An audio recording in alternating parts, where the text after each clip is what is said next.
Run, party, repeat. Welcome to the East Coast Adventures Dirt and Vert podcast, where we talk all things running, racing, and training to help you get ready for your next big adventure.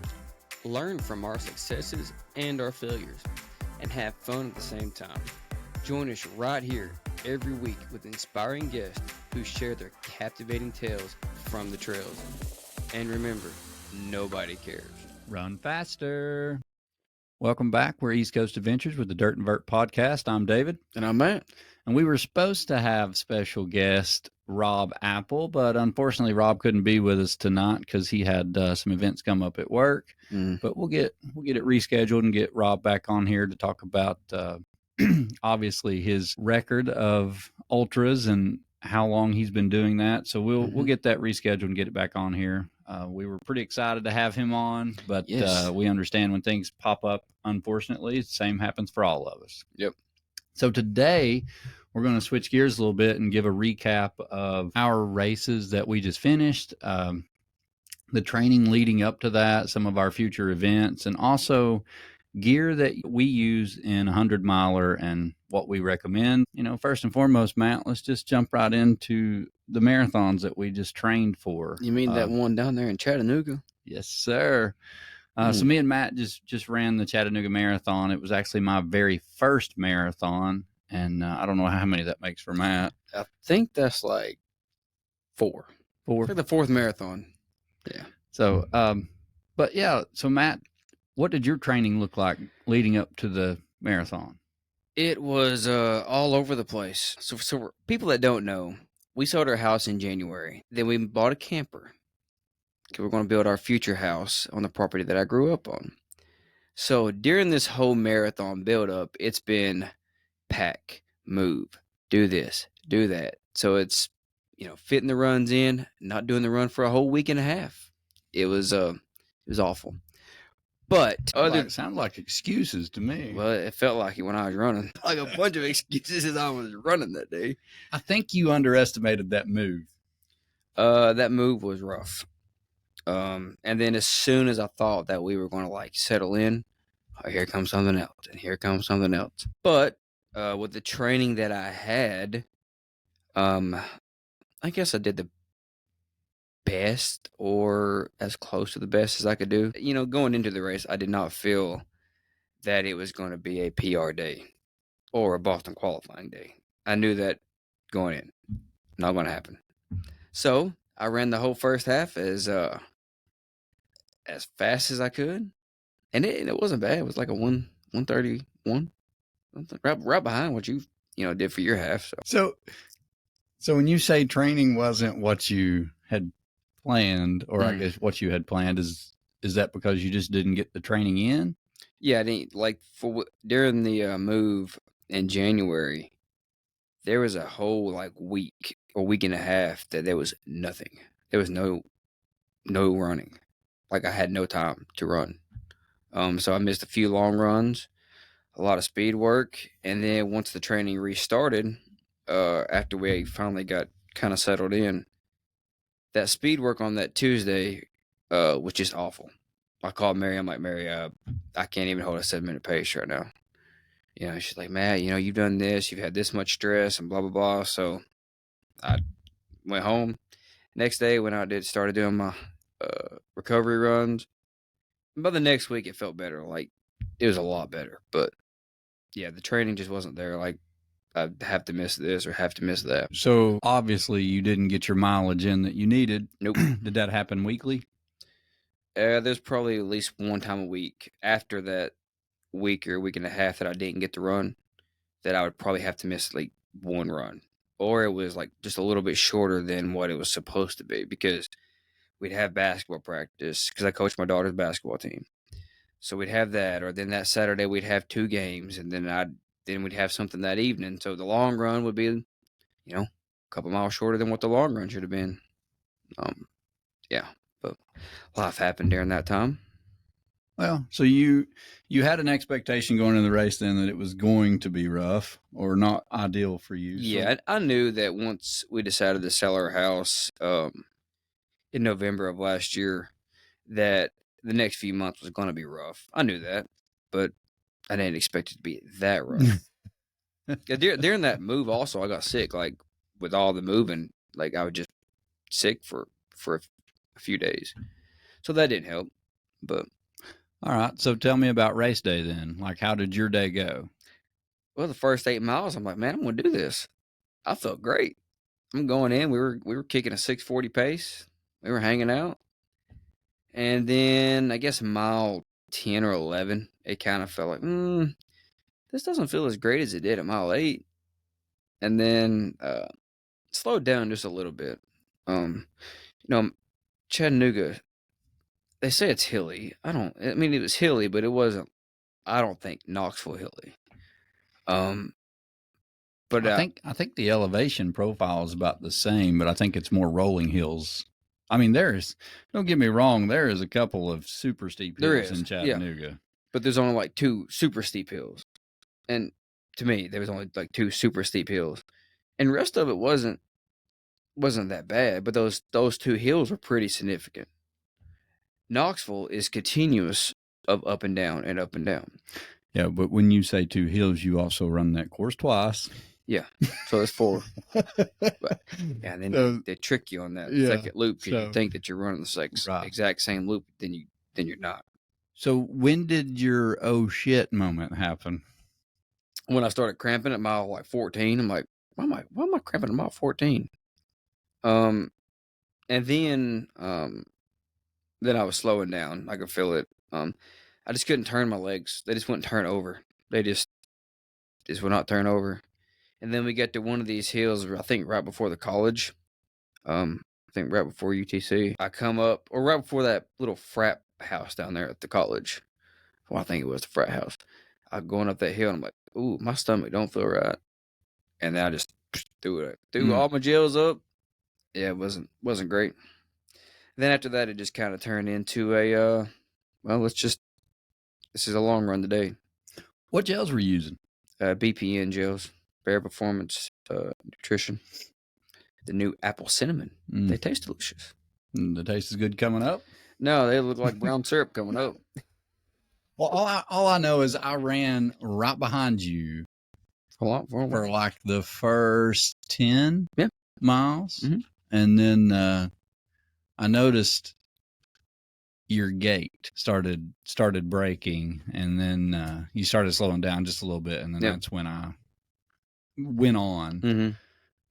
But I could tell like you were doing really well the first 10 miles. Mm-hmm. We were right at like roughly 6. I know some were like longer, a little bit longer than that, but that was the sections that had, some dirt and stuff like that. But overall, we started out about a 7, and then we bumped it down to the 640s, and we held that for a while. But when I saw your gait breaking and I saw you starting to struggle a little bit, I was like, I better go, or I will continue to follow you, and I'll be off my goal at that point. But I just thought I would follow you as long as I could, because that was my first marathon. So I was like, let's not screw this up. Yeah. I even told Mary, I was like, my very first mile, I'm running at 7 just to be safe. And I think we did that. Yeah, we settled in the first mile good. And then we started slowly increasing it to 640s, and we held that. Yeah, well, I held that until I just didn't have it no more. But then you passed me, and that one dude's like, man, look at those guns. That dude jacked. That's the guy that I ran with at Firewater. I was flexing as I ran. Yeah, you were looking for Nick. I was ready for my photo shoot with Nick. I got going to that bridge, and I hear somebody hollering. I'm like looking up. I'm like, who is hollering for me? I'm like, guy with a camera. Nick? He goes, yeah. I'm like, Nick. It's pretty cool. You were right behind me. Yeah, we were right together at that time. Yeah. Well, my training went really well. Yeah. Like, did not miss a workout. Mary had tons of speed work in there for me, and I absolutely nailed my speed work. Mm-hmm. Like, if it was 6s or 620s or 630s or whatever she was putting in there for me, I mean, I was hitting them every time and felt really good. Now, I will say this is the most nervous I've ever been for any race. I couldn't tell it.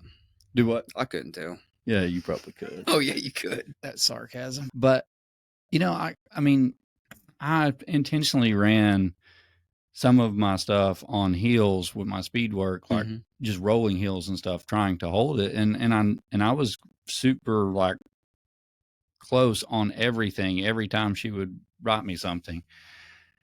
And I was, you know, finally at one point, I'm like, I finally had it in my head. I'm like, okay, I can do this. But Mm-hmm. man, when I first started, it was like the very first time she gave me like a 6:30 pace and I was supposed to hold it for like 10 minutes or something, or 5 minutes or whatever it was. I was like, oh, this sucks, Mm-hmm. you know?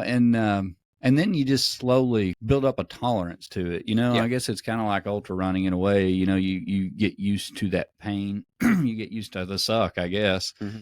But so, you know, about a month and a half, maybe a month right before about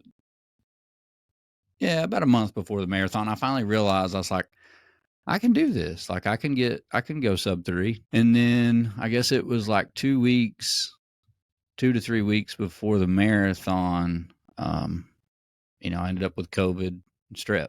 It was the week after. After Gone Loco. Yeah, I got it after Gone Loco.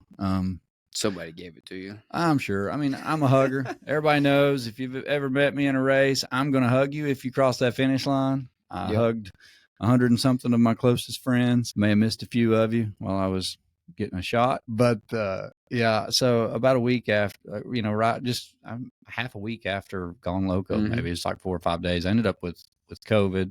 It was on that Thursday. And strep. And I didn't get to run for a whole week. I'd signed up for Strawberry Plains half marathon. Mm-hmm. That was going to be my first half marathon since like 2016, 2017. So I was super excited about that. I missed that. And I didn't know how the marathon was going to go. You know, I showed up and I was even more nervous now because I've missed the last couple of, you know, I mean, at this point, you know, the hay's in the barn is what everybody says, you know, like that's the truth. Like your training is done. Yep. So I wasn't super concerned about like missing that last run or that last week because it was all, you know, starting to taper down. But I didn't know if my body was going to be ready to hold that pace after having COVID and strep and how I was going to feel. And I definitely felt it. Probably like 15 miles in, I started to really feel fatigued, you know, started cramping, but I just tried my best to hold it. And, you know, I crossed the half marathon at 1 hour, 30 minutes exactly. Yep. So I knew then 3 hours was not happening, but I thought to myself, okay, I can do 3:10, just have to hold, you know, where I'm at. Mm-hmm. And by like, I think it was like mile 14, I saw Mary. Might have been, yeah, somewhere around in there. It was right at the split. And or right at the head. Yeah. Yeah. And when I ran by, she's like, how are you? And I'm like, my calf is cramping.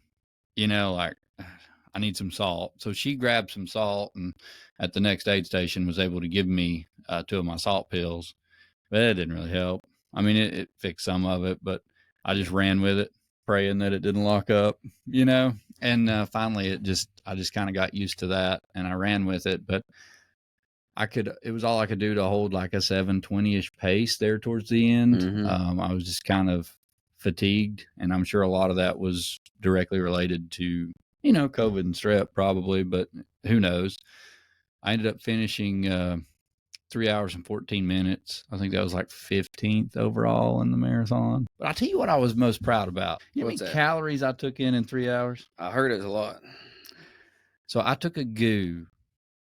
I am a goo fan, so I take goos. I've tried almost every gel known to man. Goos seem to work the best for me. I know it's different for everybody. I can't do goos. Not in the fast race. on an ultra, yes. But on this, I cannot. Well, they seem to work the best for me. I can take a goo and I can feel the difference. You know, like I have experimented with so many of the different energy gels, and these by far work the best for me. And it's different for everybody. It's like a pair of tennis shoes, you know? Yeah. But I took 6 goos and I drank 2 bottles of Roctane. And now my goo Roctane bottles had 2 scoops. Mm-hmm. So that's 400 calories. Yep. Then I had 6 Goose. So I had over 1,000 calories in 3 hours. Pretty good. And on the way to the race, I ate 2 donuts. There's another 40 So, carbs. I did not get sick. I mean, my stomach at one point, I could feel like a little nausea there towards the end, but overall my stomach held it really well. So I was pretty happy about that.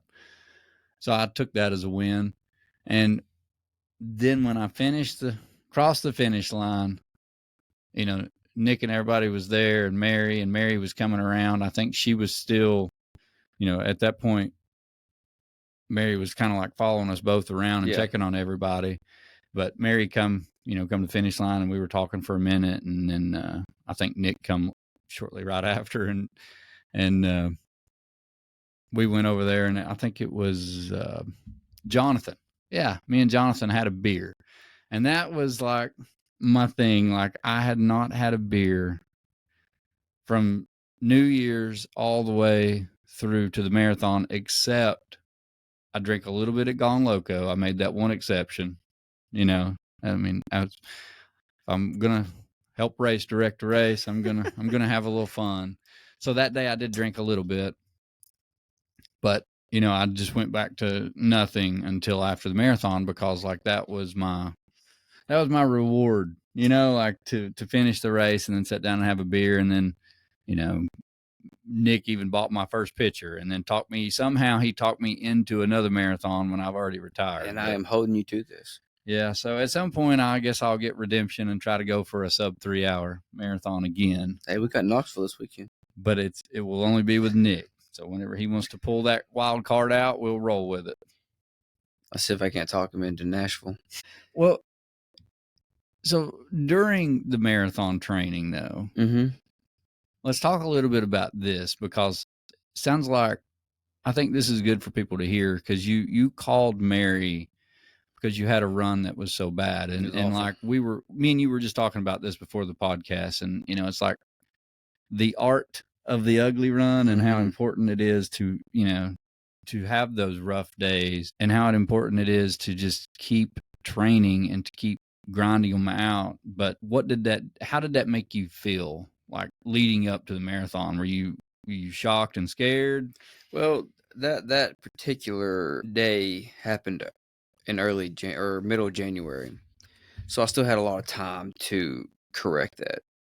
But it just felt so bad that day. I'm like, I can't even hold a 7-minute pace, and I'm supposed to hold it for 26 miles, and I can't even hold it for a 5-mile training session, or, you know, my intervals and all that stuff. I can't even hold it for 3 minutes. I can't even hold a 7-minute pace. Something's wrong. You know, I was pissed. Then I started getting in my head. But when I got done, I called Mary and said, "Hey, this workout was awful. Nothing went right. I couldn't hold a run. I just didn't want to run. Couldn't hold, my legs weren't turning over. And then I was getting mad because I couldn't run." And then she just talked me through it. She's like, you know, this, and this. You've had this going on. You've had this. And then the next day I went back and did my normal run. And, you know, kind of put that one behind me. I'm like, well, you got more speed workouts coming up. You'll figure it out. The next week when I did my next Tuesday speed work, I was back down in the 6s. So it was great. But I feel like those are so important, though, because like I had those during the marathon training block too. And I think it's so important because on race day, you may have that exact same day. Yep. You know, so some people bail, some people don't want to finish their run when it's a bad run. Those are the ones that you really need to push, and you really need to try to hold on and just do it. I mean, some days are just hard. Well, what's weird is some days when I really don't want to go run, like I'm just so tired from work, and then you get down in there, like I get down to Key-Foff front, I'll just sit there. I'm like, man, I really want to go out there and do this today. Sometimes those days are my fastest. The splits are great. Everything is just boom, boom, boom, boom, boom. And I'm like, oh, I didn't want to do this an hour ago. And I'm done. I'm like, well, you're 15 seconds faster than what you're supposed to be. Oh, this felt great. Well, good thing you went and did that today, because if I didn't, you know, could have gotten your head. I'm like, then the next day or even that night, you'd have been like, man, I didn't do my run today. Man, I should have done that run today. But after I got done with it, I'm like, well, this is better than what I expected. Well, if you don't have those and that does happen on race day, then you're going to give in even easier. And man, I can't tell you how many races I've showed up for that have felt like that when I started. And then 20 miles in on a race, like a 100-mile race or something, it's completely different because I've made it through that. And now I'm starting to really feel good. Yeah.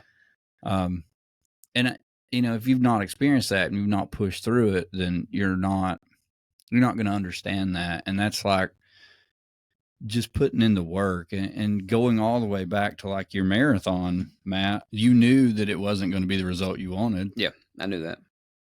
There is no way around not putting the work in. Yep. Like there is no quick fix. There is no shortcut or special. You can't take enough beet juice to make it run fast. So there is no hack that's going to fix lack of training. Nope. And I don't care what you're doing. It's not going to help you if you're not putting the miles in. I knew that going into it. I'm like, well, this isn't going to be the result that I was looking for, but this is a training that I need for the next one. And then the next one to be training for the next one. And then because I was behind, I would say a month on where Mary wanted me. I felt like I was a month behind. I didn't feel like it was there. So now since I got all these other planned out, I'm like, well, we're just going to work for this one to this one, and then we'll see where it's at in the end of April. Let's go a little further into training then. Mm-hmm. Let's talk about this. Like, I realize everybody runs and we put our miles in, but the non-running training matters too. Yes, it does. And I feel like that over the last few years, in 2022, when I did that stint of races, those 100-milers, like back to back to back, man, I was doing my strength training. I was doing my yoga. I was in the zone as far as like making sure I was done it up to those races. Mm-hmm. And then I quit because I was just trying to survive from race to race to race then. Yeah. And that made such a difference. I could tell such a difference after that. After I, sit there and put everything together, like I didn't strength train as much. I didn't do my yoga. Things started hurting. There's a whole list of things that happened in 2023 with me is starting in January. Mm-hmm. And we've all heard it. So I'm not gonna beat that horse anymore. But I'm back to making sure I'm doing strength training 2 to 3 times a week. Sometimes I do it 4 times a week. Mary programs a lot of 2-a-days, and a lot of my 2-a-days, if it's not running, I'm strength training. And then I do the yoga on my own, and I try to make sure I do yoga 2 to 3 times a week. Sometimes I get up in the mornings and do it. I have this whole list of yoga classes that I've saved on YouTube. They're all free. It's one of those. Chris reached out to me before the pistol. He was having some pain and was struggling a little bit. And, I sent him my whole list of yoga classes. And within 2 weeks, he's like, it's feeling better. Thank you so much. And I'm like, yeah, it's something I do. It's a habit that I've built, and I got to make sure that I sustain that. But that's the thing is like, without strength training, without stretching, without that stuff, you're not doing everything you can to put yourself up to be as successful as you want to be. Yeah. And I know with you in the middle of that move, you probably didn't get to strength train at all, did you? No, I lost my gym. So I had a huge home gym just like David did, or does, in my basement. I mean, it had everything I needed. And once we sold the house, all of that went to storage. So the only workouts that I would get to do is if I came over here, and I couldn't do that. Very rarely I got to do that. Well, now that you live 6 minutes away, you can. Oh, my gym's coming back. Don't you worry. I've got that planned out. I've already got my shipping container. So, yeah, for anybody that doesn't know, Matt bought a shipping container and had it delivered to his new address. Yep. Even though they're staying in a camper, they have a shipping container that's going to be a gym. Oh, yeah, it's coming back. I already got everything planned out. I was watching YouTube videos a day about lighting. It's coming back. But no, what I had to do, end up doing was, at work, I get, 3 breaks a day. So 5 minutes of those is I've got to set 1 minute of this, 1 minute of that, 1 minute of this. It's 1 minute curls, 1 minute shoulders, 1 minute abs, 1 minute legs, and then push-ups. So I do that 3 times a day, and I would do that every day. You can see it on my Strava. You see like a 5-minute workout. They're like, "What's he doing in 5 minutes?" I got 5 minutes. That's all I have. So I would do those, and that's all I could do. And then I'd run after work, and then I'd more stuff, more house stuff, more kid stuff. So it's not a lot of time, but it was time that I got to actually put it in, and it was not. I don't think it was as efficient as my gym, but so how do you? I just want to ask, like when you're doing strength training, do you focus on weight or do you focus on reps? Because I have played with both. Well, I usually do reps. And with this little training block, it was definitely reps because I had a 20-pound dumbbell. That's all I had.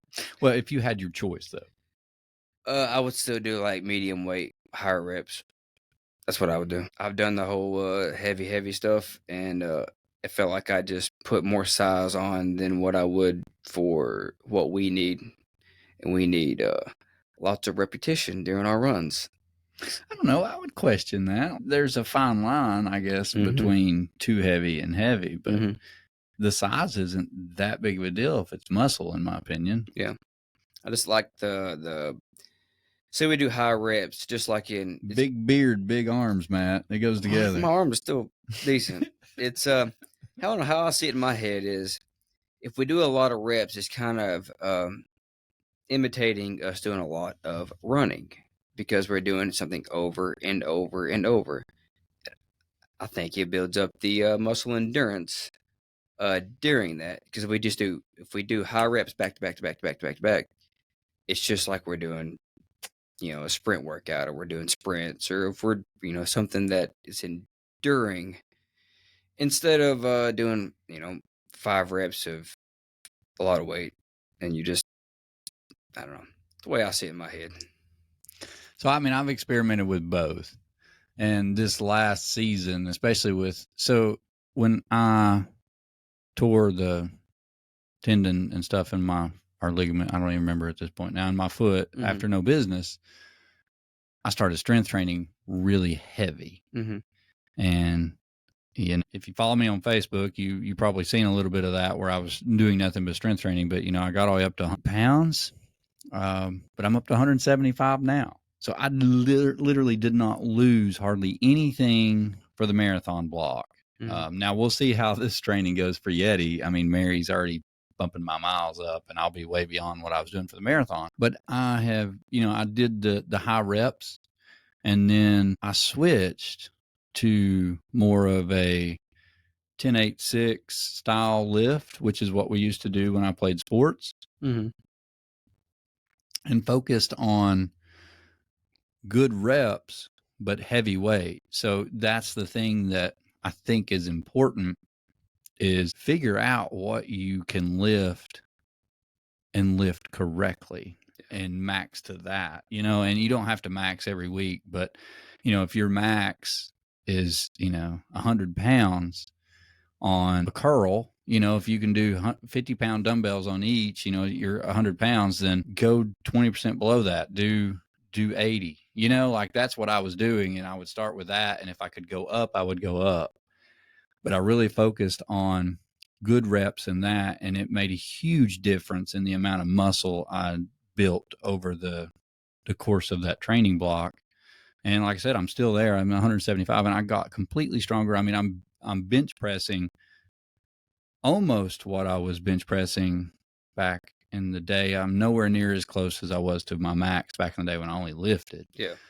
But definitely much stronger than I was. And I can tell a difference. Do I feel heavier when I run? Absolutely. But I also feel a lot stronger when I run. So that's the difference. And I can tell that my flexibility was suffering, and that's why I made sure that I started yoga back. And that's made a world of a difference. Yep. When I first started yoga back, man, I couldn't even sit down on my knees, and my butt wouldn't even touch my feet.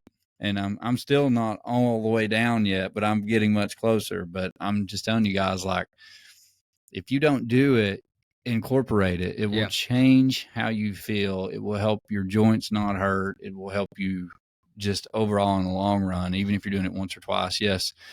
Do ultra runners look funny doing yoga? Absolutely, we do. But embrace it. Enjoy the weird. I mean, it's fine. But if you're not strength training, you definitely need to. Oh yeah, definitely. I definitely agree with that. I mean, whatever works for you, but you need to do something to strengthen. Just running alone is not going to fix stuff that you need corrected. So strength training, I believe, does do that. Yeah, and the way that it normally falls for me is like the day that I do my speed work is the day I do legs. So if I only work out 2 days a week, I do legs. I do lower body one day and then upper body the next day. And if I have time to work out 4 days a week, then I do lower body twice and upper body twice. But on my speed work days, that's when I do legs because they're already fatigued. Yeah. And I work them out even harder to try to make sure that they get used to that feeling. So I do my squats, I do my leg presses and all that stuff on those days. Deadlifts, big believer in deadlifts. That's a game changer. And I mean, it's definitely helped me all around as far as like being able to recover. Yeah. Because one of the things you're doing if you're incorporating the strength training and you're doing the speed workouts and stuff like that is you're slowly starting to fix those imbalances that you may have. So some of your little niggles and little pains may go away because you're building up those muscles around it that are helping to secure it. Agreed. The Nordic hamstring curls, I do those every week. And I have the Freak Athlete bench and I do them on there. Me and Mary bought that a few months ago. They got those on sale. They got them on sale right now, $350 cheaper. I should have waited. Still $700. It is pretty awesome, but there's a super cheap way to do it too. You can get the little thing that goes on the door. If once my house gets built in 2 years, one of those are going in my gym. Yeah. And any listener that's on here, you want my yoga workout, send me a message. I will be glad to send you the link to them. They're all saved in a YouTube video or in a YouTube file with all the videos. There's about 20 of them. Some of them are strictly for running. And, I have one that I do. It's for recovery, for athletes, and it's awesome. Like after a race. And it's super slow, super easy, but man, it's amazing after a race to do.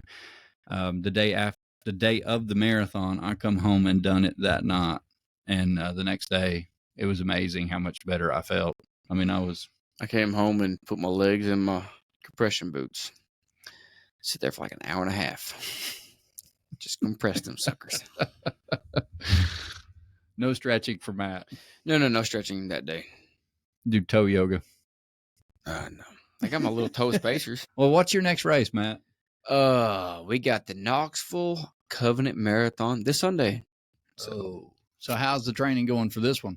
It's a little better than the last one. So you're going for like a what? 3:15?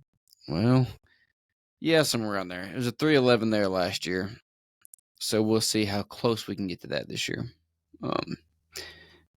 We'll see. Do you feel like your training is better? Feels like I got to Chattanooga or about the same? Feels like I got a little more speed.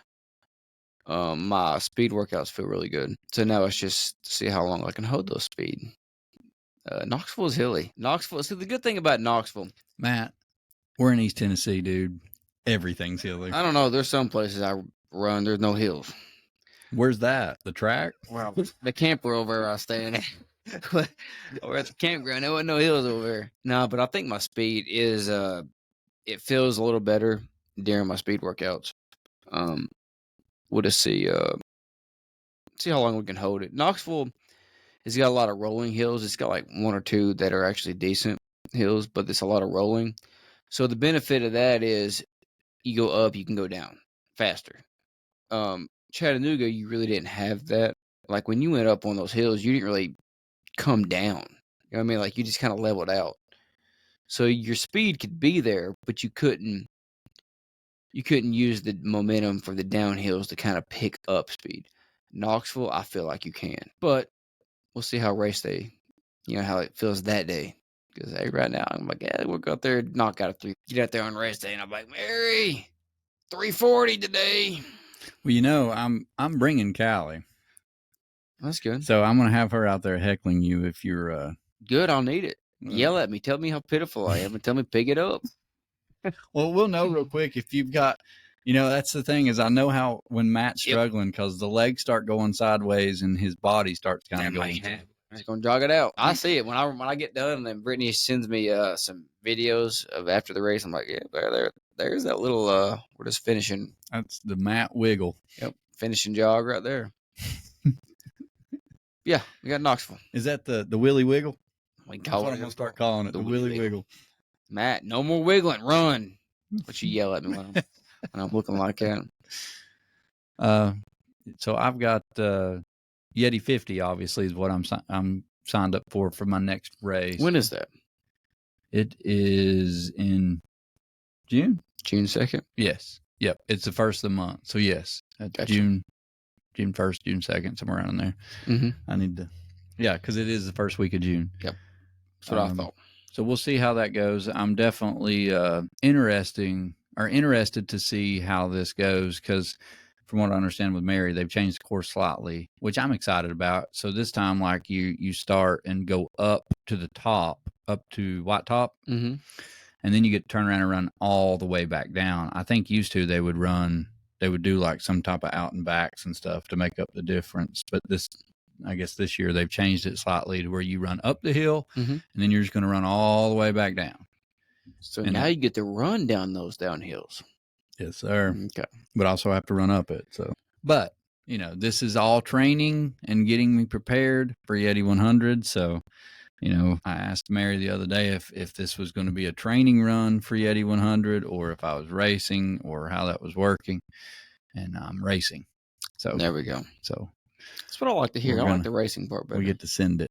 I didn't know. I was curious because, I didn't know if this was like going to be like kind of a training run leading into Yeti 100, but nope.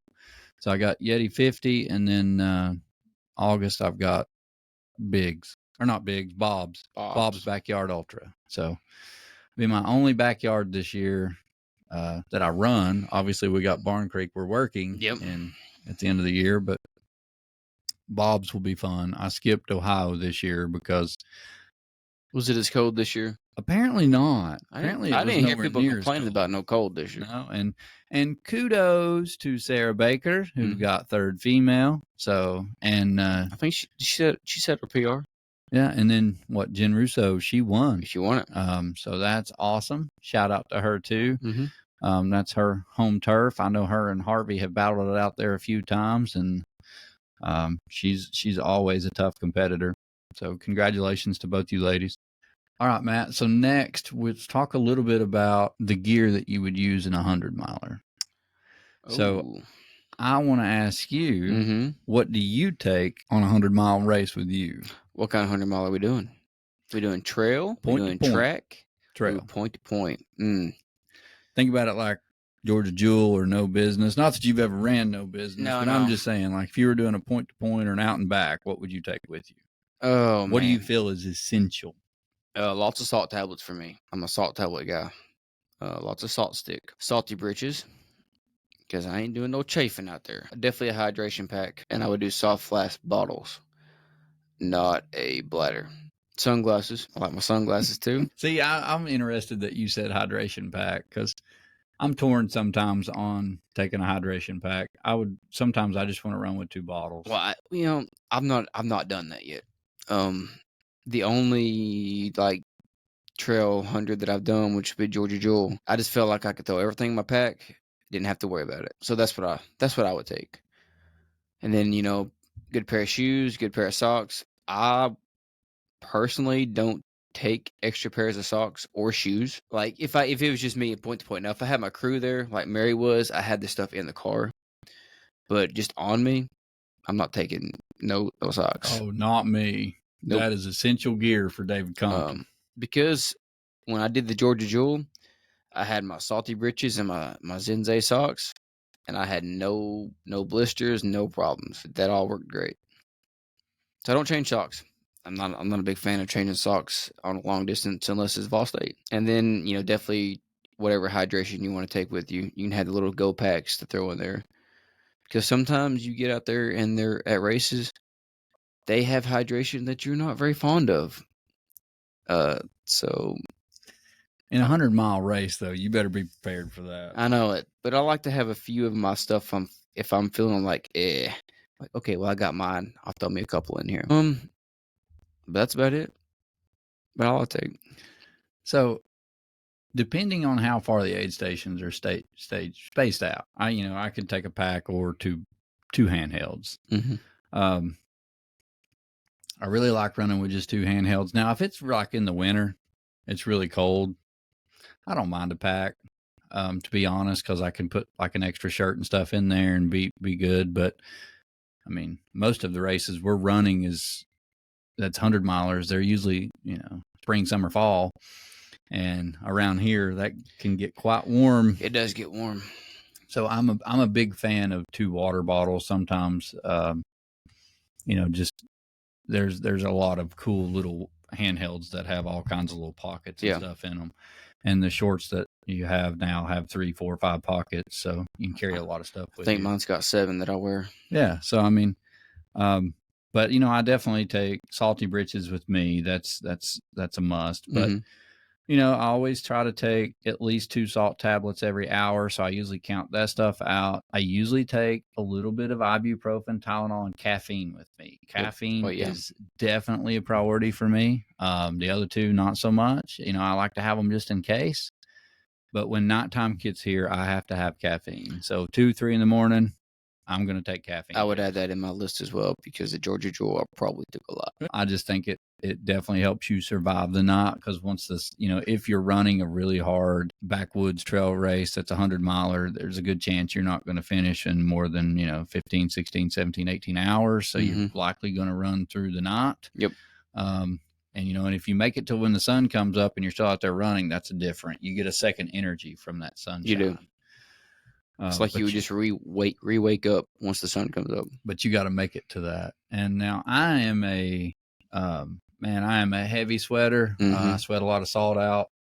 So I always take an extra pair of running shorts, underwear, socks, shirt, shoes. And usually at night, not always, I will change shoes. If my shoes are just absolutely soaked and I've ran through tons of water and stuff, I'll have another pair of shoes I'll change into. But I always change somewhere 50, 60 miles in, somewhere around in there. Like if it's starting to get dark, I will change everything. I change everything, all layers. And it just makes me feel like a completely different person. And it also helps to eliminate any type of rubbing or chafing or anything that's going on. And the other piece is I sweat so much, my clothes are usually soaked. Yeah. And I don't want to take a chance of getting cold at night either. So I usually try to put on dry clothes. If I sweat during the night, then that's okay. That means I'm moving fast enough to sweat. Yeah. But I don't want to take that chance. You never know like what the elevation and stuff's going to be. But I always have a drop bag. Even if I don't have a crew, I'll have a drop bag at mile 50 or 60. I always try to find my spots there to where I have an entire change of clothes, and I'll do that. And then usually at night, I'll have a long sleeve in my drop bag if I need it. If it's still kind of warm outside and I don't need it, I just leave it in my drop bag and I roll on. I may not change my shoes either, but I change everything else, including my socks. Just something I've always done. I've tried to do it without it a few times, and it's just kind of is miserable for me, so I don't enjoy that very well.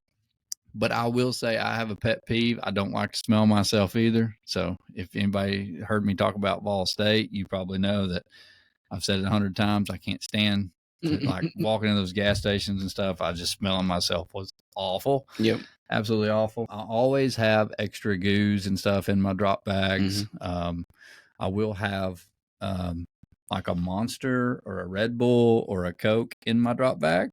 I usually drop that in there around mile 50 or 60, somewhere in there. If I have a crew person, I just give all this stuff to my crew. But I always try to have some type of pick me up there at like mile 50 or 60. Because, I mean, the thing about it is it's just that little bit of, excitement of, here's a Monster, here's a Red Bull, kind of helps pick me up. The downside to this is there's been a few times where my drop bag hasn't made it to the right aid station, and that upset me. So, you can also kind of set yourself up for a letdown too, like packing that stuff and waiting on it and it not being there. Yeah.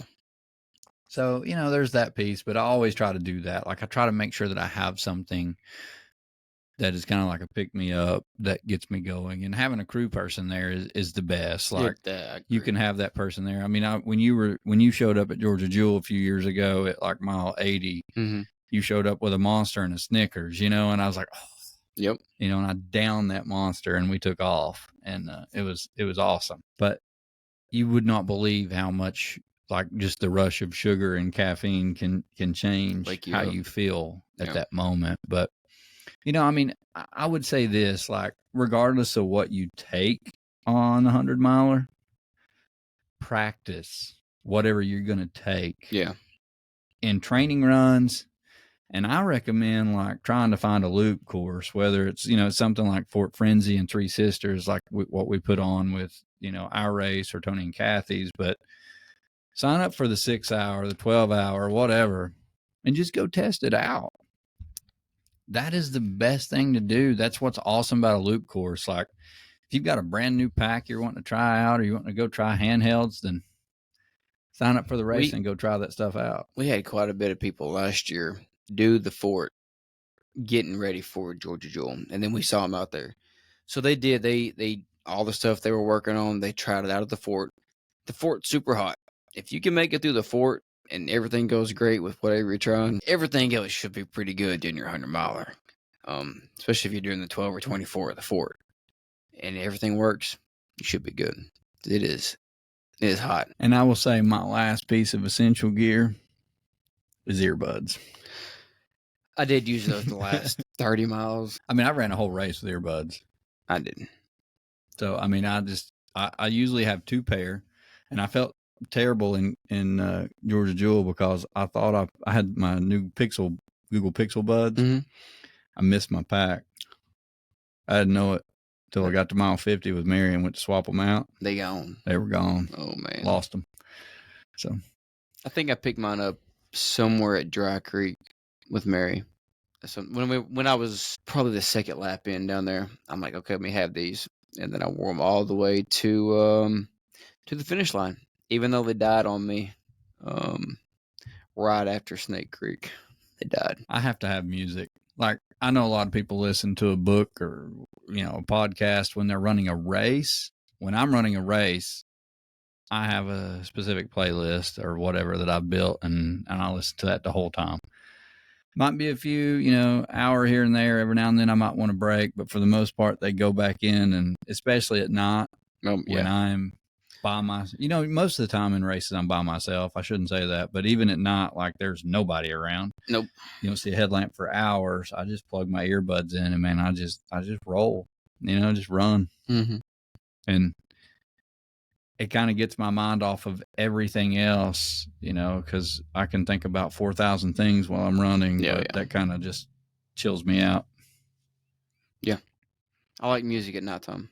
During the daytime, I can listen to podcasts and stuff, but nighttime's definitely music, so you don't go to sleep. Well, Matt, what races does East Coast Adventures have coming up here soon? Oh, well, let's give them an update on our official next race whenever it gets approved. Oh, we talking about Cherokee? The Cherokee. Oh, yeah. I just answered a question today about if we had the permit approved yet. So here's the update. Permits went in. We set it up. Course looked amazing. We had one section, a 0.5 mile connector that on some maps was outside of the wilderness. And on some maps, it touched the wilderness. So we had a phone call with the ranger. He explained that, which, that's great. He called, very thankful for that, and let me know that he was going to check it out, send somebody up there, GPS, coordinate it to see if it was in or out of the Wilderness. A week goes by. Last Wednesday, we get a email as we're coming to the podcast. Denied. Because it touches the wilderness in a 0.5 mile section. So, if any of you follow us on Strava, you saw Saturday that we were running in the Cherokee National Forest. We were doing a reroute. We found a reroute. It's amazing. You're going to love it. We got about 1,000+ foot of climbing in 1 mile. So we're going to send that back. We got to, send it back in, and hopefully it's easy as that and it's approved. Yeah. So we were told that if it was denied, that to have a reroute ready. So we had a reroute ready. We wasn't for sure if the reroute was runnable. Yep. So before we redid the permit and resubmitted all this, we're firm believers in trying to make sure that this trail and this race is going to be runnable or at least a legitimate trail, So we went out and ran that whole section. Mm-hmm. It was me, Mary, Mike, and Matt. For anybody that wants to look on Strava, you'll see it. Mm-hmm. I actually stopped my watch and finished and completed the 1 point whatever miles we did. And it was 1,000 feet of elevation gain and like 1 point something. It's a lot, but it's good. It's good climbing. Yeah. Be prepared. This is not going to be, a beginner race. No, by no means. You must know how to hike because there's a lot of hiking. Yeah, if you're a good hiker, you're going to do well. Yep. But it's almost all runnable. Yes, it's runnable. It's just a lot of hiking. But anyways, we're working on the reroute this week. Hopefully we'll have that resubmitted tonight or in the morning. Me and Matt's going to work on it actually right after the podcast and try to get that finished. But man, it's kind of exciting. We're getting closer, and I think this time we get it submitted, we'll get the approval. I do got a disclaimer. It is a little longer than what was previously put out there. Yeah, the reroute may add a few miles. Just a few miles. So your 55K is going to be a little longer. It's no longer going to be a 55K. No, it may be more like 42 miles.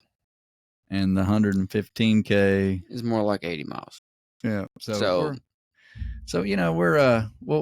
fix that on the website too once it all gets approved. Yeah. But we're still holding tight. So, I think we'll have approval and we'll be good. We actually, I think we've got the okay from the high school too. Yep. We've already got our setup, start and finish location. So we'll start and finish from the high school in Tellico Plains, which is pretty awesome.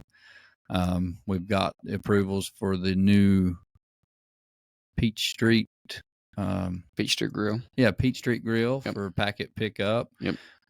They're actually putting a brewery in right beside that too, so that's kind of cool. But they're good with us doing packet pickup there. So everything's fallen together pretty well. It's going to be a pretty amazing event for the very first one, and just continue to grow after that. But we're still holding tight. I think we're in good shape to get the approval. We just got to do our due diligence this week and make sure we get that permit resubmitted. And for everybody that's wondering, next year, there will be an additional race added, and it's going to be, it could be 100-miler, but it's more likely going to be slightly longer than 100 miles. I would say it's probably looking at about a 130. Yeah. So we're going to have 100+ mile race that's going to actually go around some of this. It will not be the same route. You'll run some of the same trail, but not much. It will be a big addition. It's going to be a looped course. So it's going to be slightly different. You'll start and finish without doing a point to point. It's going to be more of a loop course that goes through some of this area, but we're still working through all of that, trying to get it finished and finalized, and then we'll have to apply the permit for that. But that will happen the same weekend next year as these. So it's going to be 3 different races going on during that same weekend. And that also all depends on how they do with the bridge. They're redoing a whole bridge up there. And they're saying it's going to be done at this time. Who knows? Well, if it's a 135-mile race, can we call it Bad River? Let's go. Just kidding. It'll be the Cherokee 130. Yep. And then after that, we have Fort Frenzy Ultra Festival presented by People's Bank of East Tennessee. Yep. And with Fort Frenzy, Unrunning has also agreed to offer a cash prize to anybody that can break the course, get the new course record. And win. Yep. So new course record and win the race, and you'll get a $500 cash prize. How many people have got 100 miles there, David? One, and we got 2 shiny new belt buckles to hand out. Hopefully we get at least one more to hand out this year. Hopefully. I don't know. I mean, if anybody wants to see the belt buckle, Chris Damon has one. It was hand drawn. You know, I actually hand draw all of our belt buckles and then send them in and have them made. And it's cool. It's like the lake with the sunset and all that in it, and it's pretty awesome. Not another belt buckle like it. Nope, only one person's got it. I'm not sure anybody else is going to be able to do it. We'll see. There's some talented runners around here. Chris Damon might come back and get his own record. That's what I heard. Kind of joked about it. They're pretty cool. Maybe we can pull Casey George out of retirement. I mean, he did get 100 miles at Dirt Circuit. Hey, it's just a little bit farther. Or, you know, Josh Laker. He got 120 what? I mean, 120 or whatever he got. 120 something at Dirt Circuit. Yeah. So. Now, that's definitely not as hot as the Fort. I mean, no. And the elevation is a little more. Yeah. Yeah, definitely a little more. Just about 3 times the amount. It's almost what, double per loop? Yeah, it's like 450 for the Fort, and what is it? Less than 200? That's around 200 something for the Dirt Circuit. Yeah. That's almost double. Yeah. But regardless. And then obviously we got Barn Creek coming up too. So we've already got quite a few people registered for it. Yep. It's a PR course. Definitely. Yeah, that's such a cool setup. For anybody that didn't get to come out to that, even if you're not running it, come hang out. It's so cool. We're like on a motocross track, dirt bike track out there where they're doing, you know, jumps and everything and racing down through there. It's pretty cool. And the course goes right along by that, and it's all private property, and there's campsites and there's water and electrical hookup if you want to bring your camper. So awesome. Such a cool setup. It's on private property. So me and Ethan and you and everybody had a really good time. It's fun.